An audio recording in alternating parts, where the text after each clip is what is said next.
1949年10月1日，毛泽东在天安门城楼上向全世界庄严宣告：中华人民共和国中央人民政府成立了。同时宣布，中华人民共和国中央人民政府是代表中国人民的唯一合法政府。凡愿遵守平等互利及相互尊重领土主权等原则的任何外国政府，中央人民政府均愿与之建立外交关系。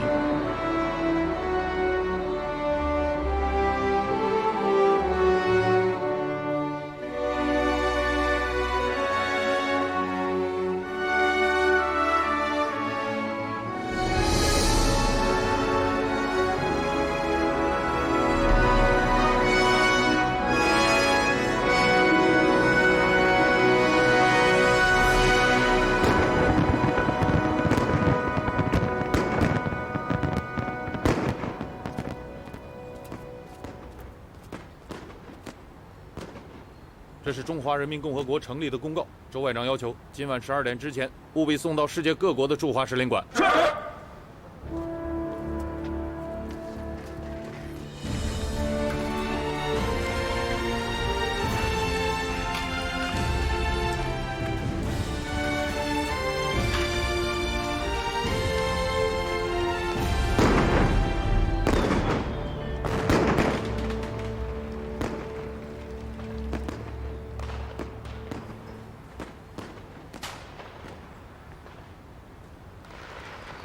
是。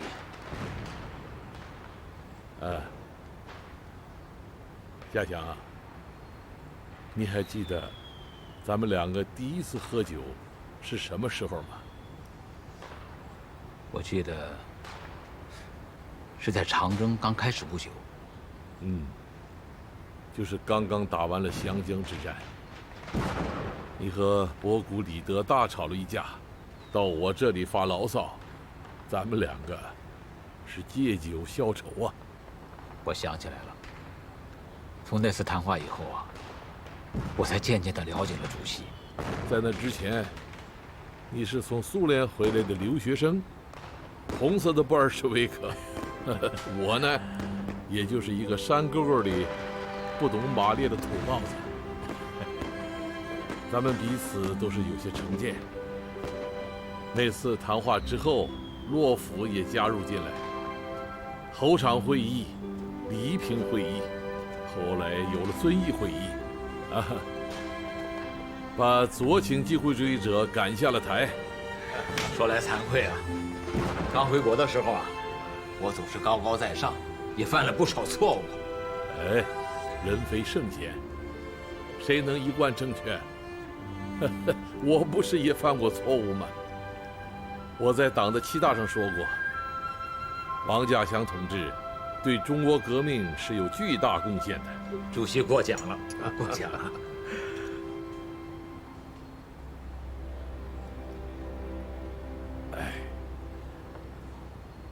稼祥，当年从中央苏区撤离的时候，大概谁也没有想到，15年以后，我们能够在天安门城楼上宣告中华人民共和国成立呀。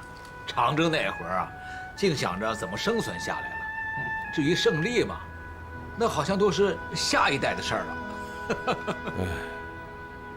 我们是幸运的，能够活着看到胜利的这一天。无数先烈在我们的前头英勇牺牲了，让我们想起他们就心里难过。如果不能把这个新生的人民共和国搞好，我们怎么能够对得起那些先烈和把我们抬上天安门城楼的人民呢？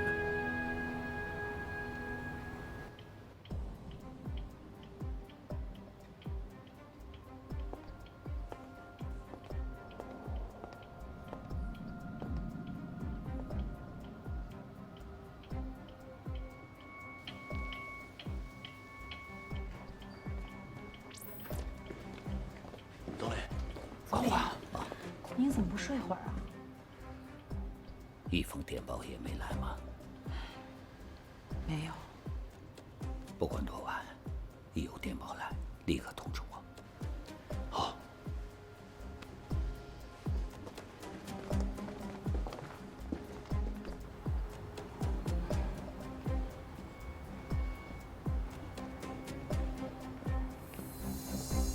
哎呀，朱老总，哦，这么晚了还不休息啊？少奇啊，你不是也没睡吧？睡不着是吧？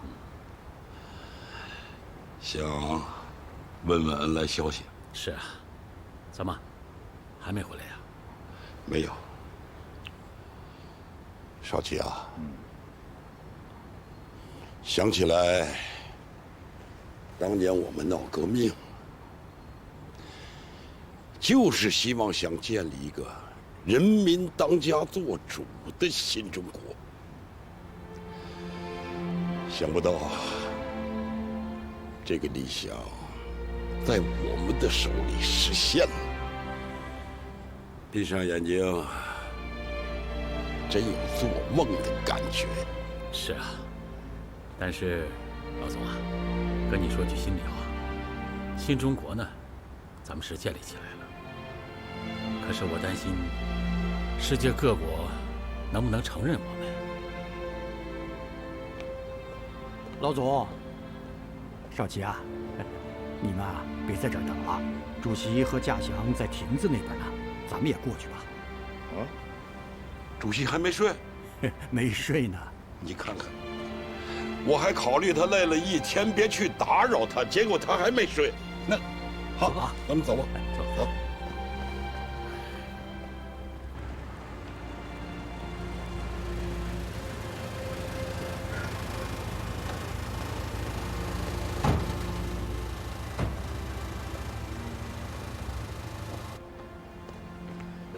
主席，恩来，来，别等了，回去睡会儿吧。斯大林还没来消息啊？目前没有任何国家给我们回电。斯大林不是承诺过吗？我们新中国一宣布成立，他就承认我们。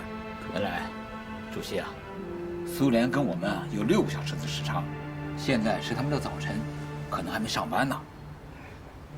主席，先回去睡会儿，我回去等。睡，我睡得着吗？从西柏坡进京的时候我就说过，我们是进京赶考，开国大典是我们开考的第一道考题呀。实践证明啊，这道题我们考得还不错嘛。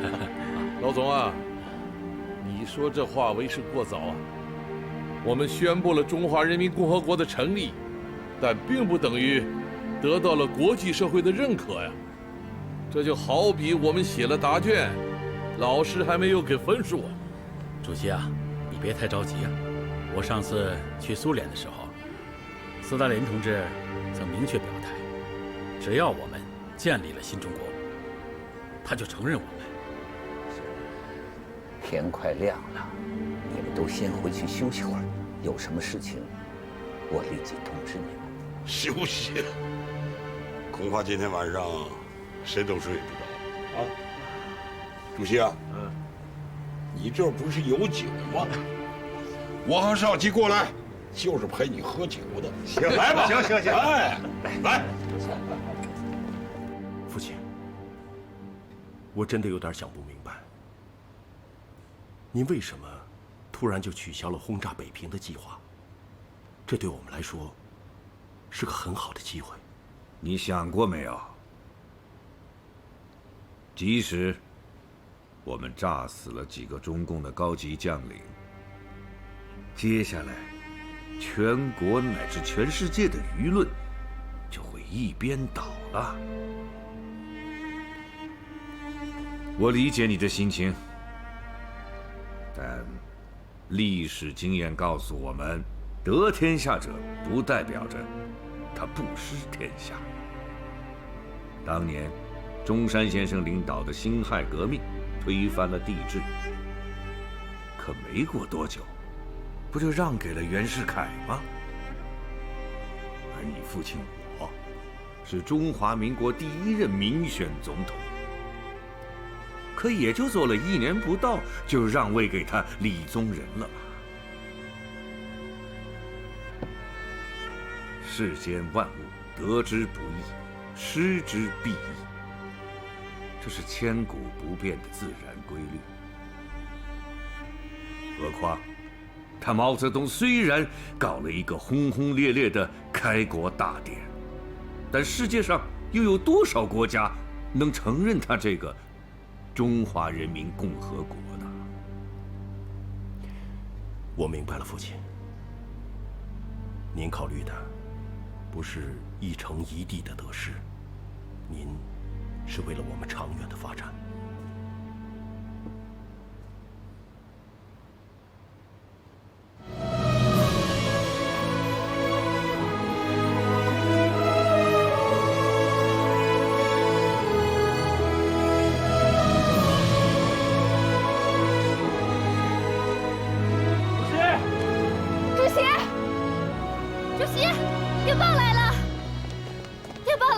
是斯大林打来的吗？不是，那是哪个国家打来的？是苏联外交部打来的。电报上怎么说？啊，念来听听。苏联政府决定建立苏维埃社会主义共和国与中华人民共和国的外交关系，并互派大使。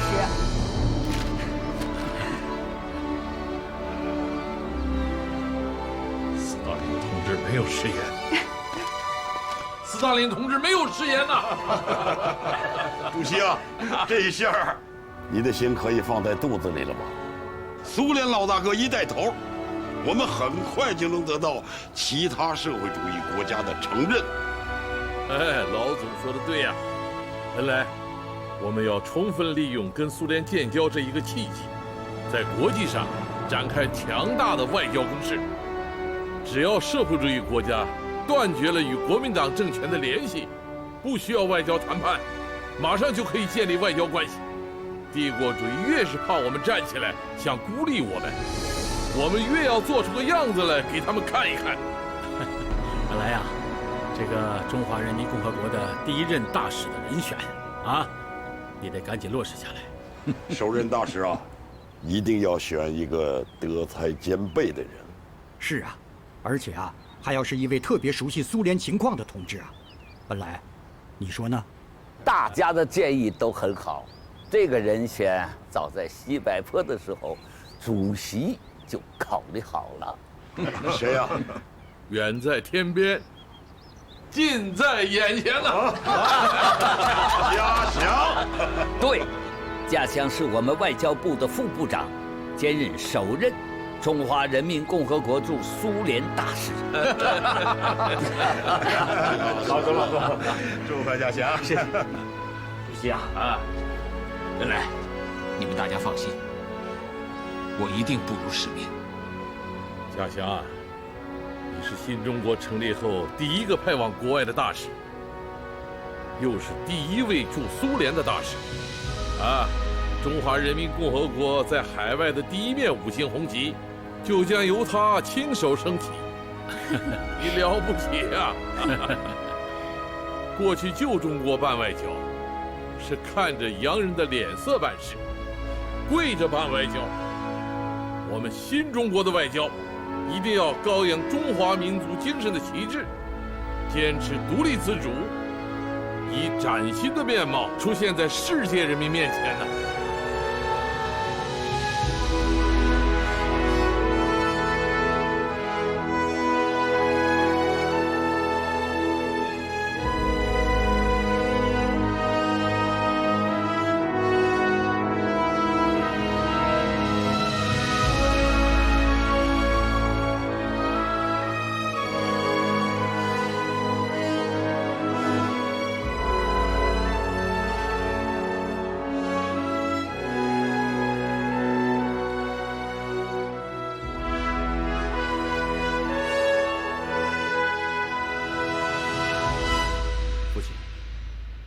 自从苏联宣布与中共正式建立外交关系以后，相继有保加利亚、罗马尼亚、匈牙利、捷克、蒙古、朝鲜、波兰，还有德意志民主共和国、阿尔巴尼亚，都先后提出来跟中共建交。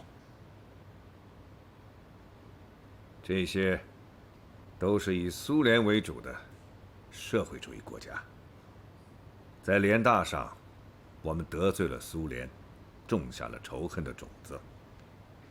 既然是种子，那就会发芽开花。可是总裁，照眼下的局势发展下去，对我们越来越不利了。这没什么了不起的。在联合国安理会5个常任理事国中，起作用的是美、英、法。他苏联想在国际舞台上有话语权，还欠些火候。美国对中共的态度是什么？父亲，美国已经发表声明了，宣布中华民国为中国的唯一合法政府。很好，盛世也有炎凉时，何况风云变幻中。主任，你知道吗？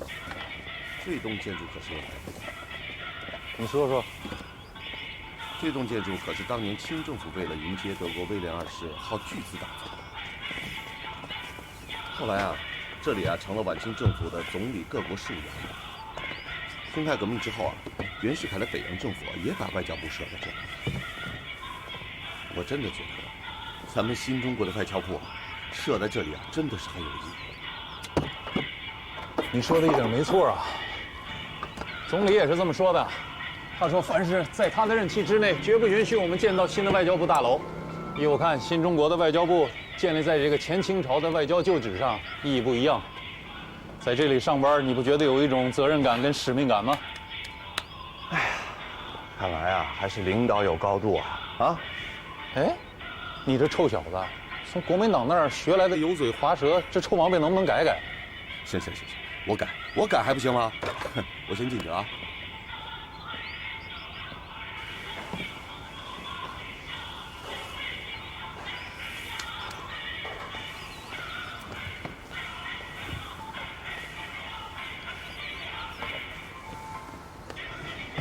哎，你可是咱外交部唯一的女司长啊，这活儿你能干啊？来，下来！哎呀，让我来干吧。不用了。常老爷，哎，我说您就别擦玻璃了，是不是？您这双手啊，写文章还行，您要擦了玻璃，这玻璃啊，待会儿还让我来反攻。对，你说的对。你是咱们外交部的新人，得给你一个表现的机会啊！啊？还不赶快替你龚大姐？没问题啊，快点啊！哎呦，行了，你就别欺负人家子枫了，这点活我还是干得了的。你看看，大爷，还是我龚大姐心疼我。那我先走。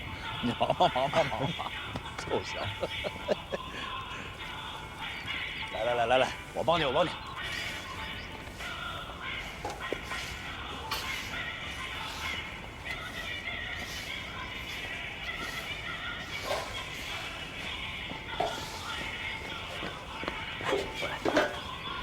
不用子枫，我自己来就可以。没事，真的不用。给我吧。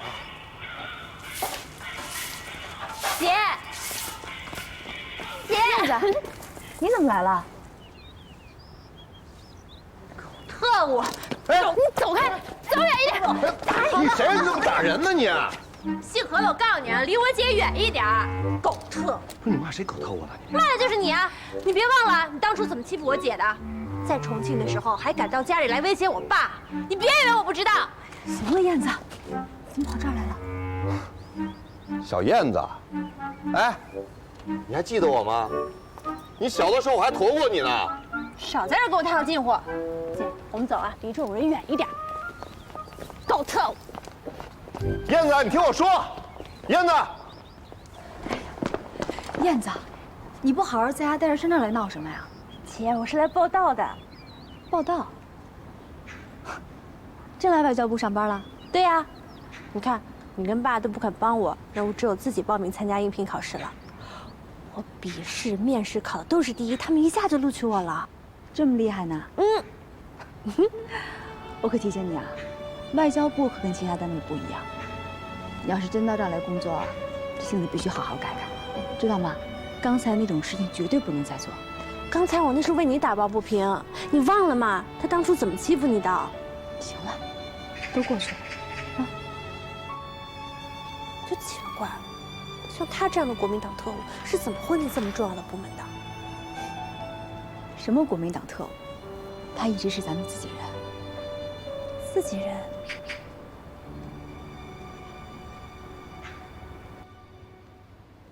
中共在北平建立了所谓的政权以后，毛泽东很重视他的外交。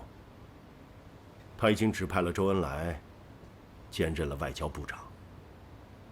金峰同志，根据我们目前得到的情报，中共已经和苏联等7、8个社会主义国家建立了外交关系。我们与中共之间的较量，在正面战场上基本上已经结束了，但今后在国际的外交舞台上， 才刚刚开始。在外交上，我们必须要赢回来。请建峰同志指示。总理，这是我们刚收拾出来的部长办公室，您看看怎么样？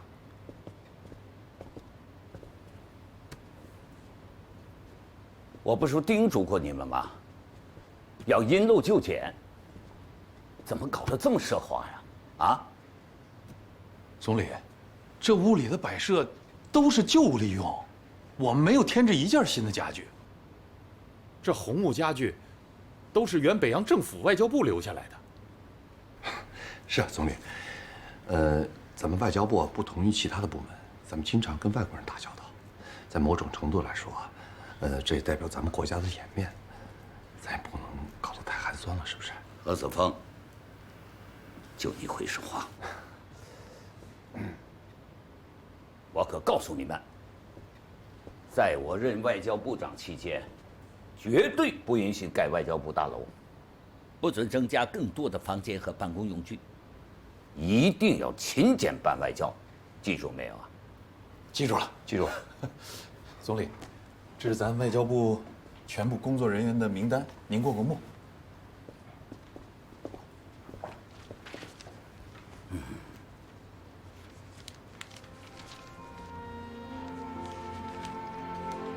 哎呀，这全世界有将近200多个国家，我们所有的工作人员加起来也就200多人。我们要尽快的选拔一批人才，充实到外交部。必须挑选那些忠于党、忠于国家、忠于人民，任何时候都能站稳立场的人。 世界上每个国家的统治阶级都是选择最忠诚、最可靠、最有才干的人从事外交工作。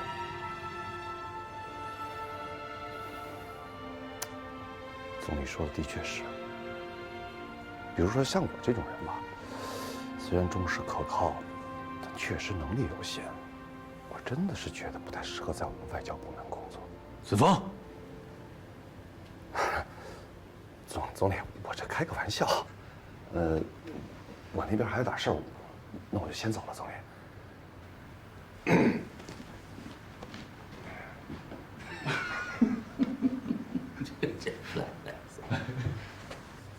炳南啊，你是不是把大家召集起来，咱们开一个成立大会？我呢和大家也认识认识。 好，总理，我这就去办。好，同志们，我们新中国的外交部今天正式成立了。首先，请周总理给大家讲话。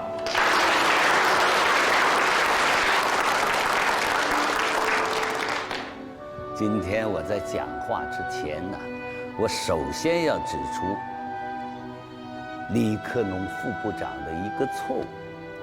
我是外交部长啊，我到外交部来上任，你们应该叫我周外长，而不应该叫我周总理嘛。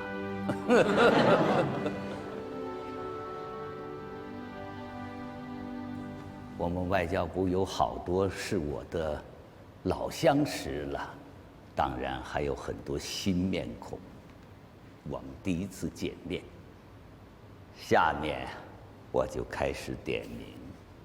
头一位是王家祥副部长，我国首任驻苏联大使，他已经去莫斯科赴任了。前2天刚刚举行了开馆升旗的仪式。第二位，李克农副部长。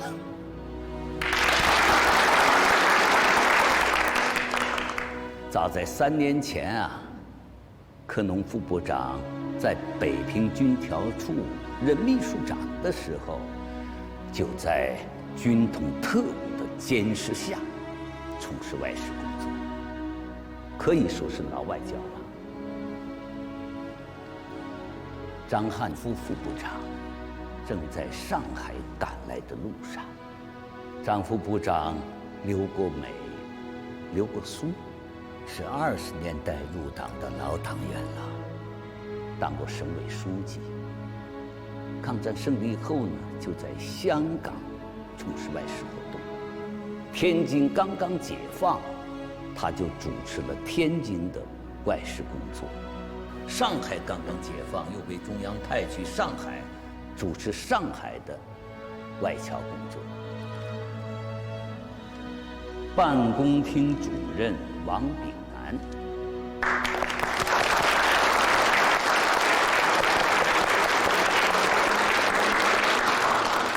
王炳南同志留学德国，回国后就在杨虎城将军身边从事统战工作，后来又到重庆、南京，在中央办事处从事外事工作。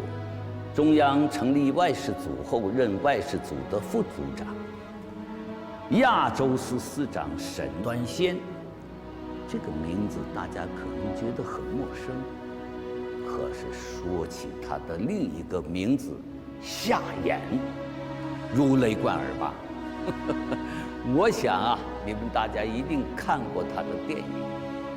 夏衍同志现在呢，还在任上海宣传部部长，亚洲司司长一职呢，暂由乔冠华同志担任。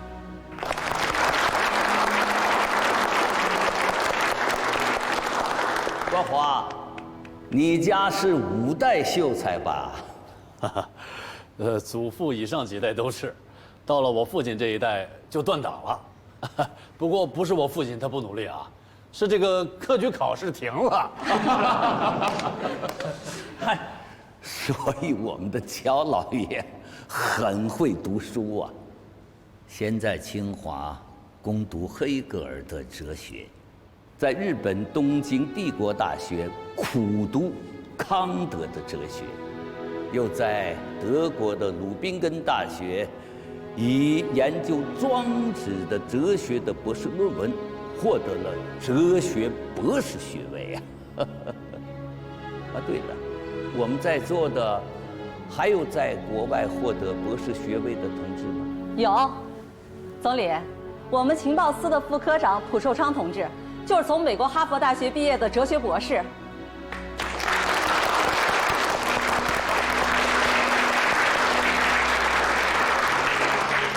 想不到啊，我们外交部是人才济济呀！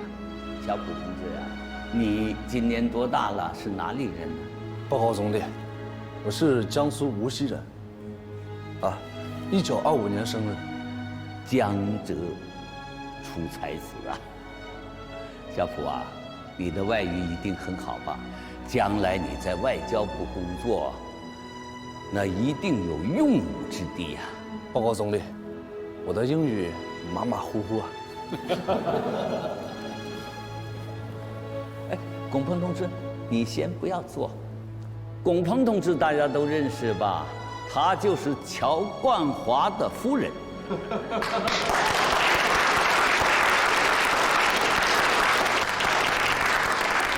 孔方同志是我们外交部情报司的司长啊，早在抗日时期呢，在重庆就作为我们的新闻发言人，可以讲啊，是一位集风采、气度、学识兼并的外交人才啊。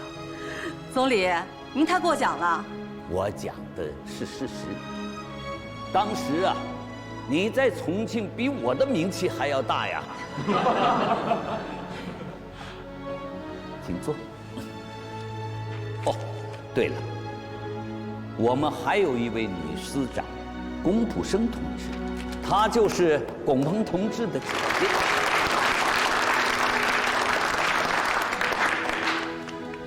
董月谦同志，外交部办公厅的副主任，国际司司长。他是北大毕业呀，曾经在抗日战争时期呀担任过白求恩的翻译。柯伯年同志，美洲澳洲司司长，曾经参加过国民革命军东征和北伐。你们现在手里拿的这些照片，如果我没说错的话，这里边不少人在以前跟你们有过交往，和你们都打过交道，相互较量过。我记得你们都一直在跟我说，这些人怎么土，他们没有一个是你们瞧得起的。可是最后事实如何呢？在跟他们的较量之中，你们犯的最大的错误就是低估了对手。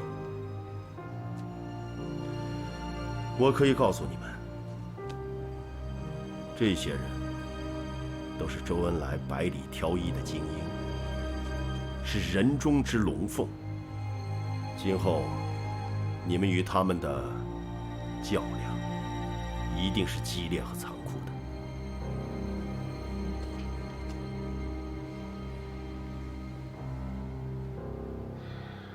近百年来啊，无论是清朝的西太后、北洋政府的袁世凯，还是国民党的蒋介石，无一例外，都是惧怕帝国主义的，都是跪在地下办外交。中国近代的外交史就是一部屈辱的外交史。如今，我们新中国成立了，我们要以崭新的面貌呈现在世界面前。我们要认清帝国主义的本质，要有独立精神，不惧怕困难，争取主动。任何时候都要有必胜的信心。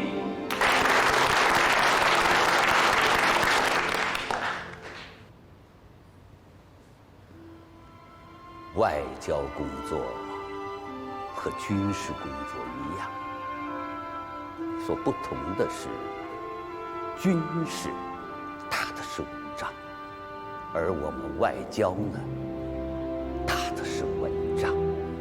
记住，你们每一位都是不穿军装的战士，所以你们要有严格的组织纪律性啊。将来，你们无论在国内接待外宾，还是出国工作，你们说的每句话、办的每件事，都代表着国家。所以，我再重申一下，外交无小事。今天在我来外交部之前，毛主席叫我到他那里去，他让我代他送给我们外交部一件礼物。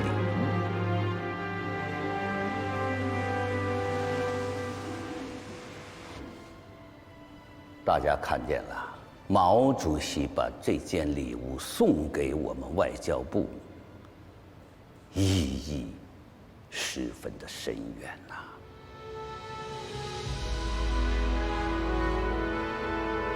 在这个蔚蓝的地球上，生存着200个不同民族的国家，本来我们大家可以共同享受着和平的阳光，互助互惠，平等相处。然而，事实并非如此，仍然有很多国家在殖民主义铁蹄下生活，有的国家被战争的阴云所笼罩，还有的国家在贫穷饥饿的死亡线上挣扎着。这个广袤的世界对我们是舞台，也是战场，充满了生机，也充满了挑战。目前和我们建交的国家屈指可数，对我们不了解、正在观望的国家占了大多数啊。还有一些敌视我们，随时都想把我们红色政权扼杀在摇篮中的帝国主义。因此，我们任重而道远。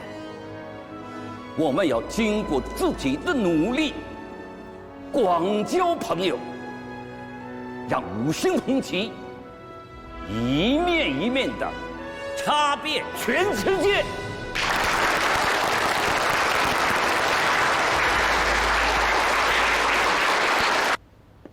Darling，啊，我们该去做礼拜了。夫人，稍等一下。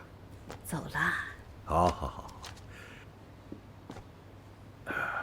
夫人，你不在的这段日子，我的心啊，真的很焦虑。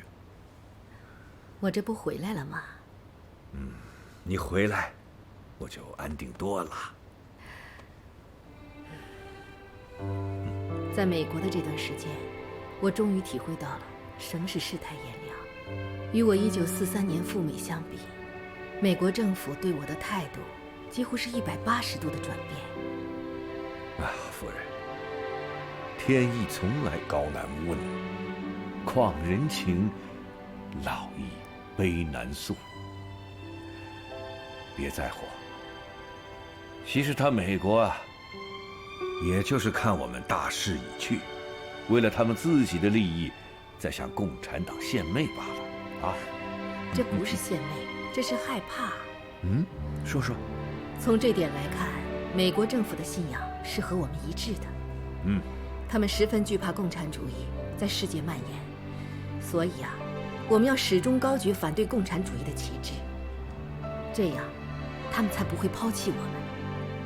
达令，我们现在要做的第一件事情，就是要振作起来，努力维护国府、外交的生存空间。夫人所言极是。走，做礼拜。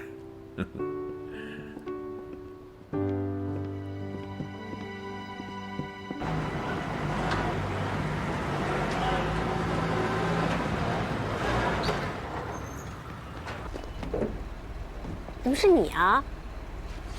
过来。那么远的路，这时间你能赶得上吗？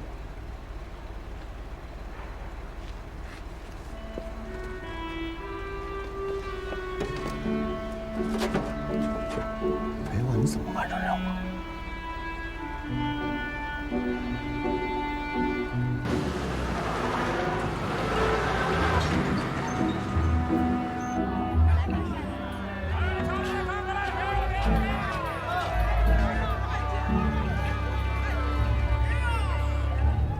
小燕子，你差不多就行了。好歹呢，我也是差点当你姐夫的人，你别没事老是不依不饶的，行吗？哎，你还真好意思提呀？你还好意思说当我姐夫这事儿？当初你一句话都不留下，就这么凭空消失了，你知道我姐有多难过、多伤心吗？我们都还当你死了呢。你倒好，在重庆你又出现了，还是个特务。反正你把我姐害惨了，我就不依不饶，怎么了？我还偏就不依不饶了。这还没完没了了，你是不是？我跟你说，有些事情我没法跟你姐说。是，您是有重任在身，但你既然知道你有那么重的使命，你就别招惹我姐啊！你差点没把她害死，你知道吗？她当初为了你，她都什么？说呀！反正，你这个人就是在感情上极度自私。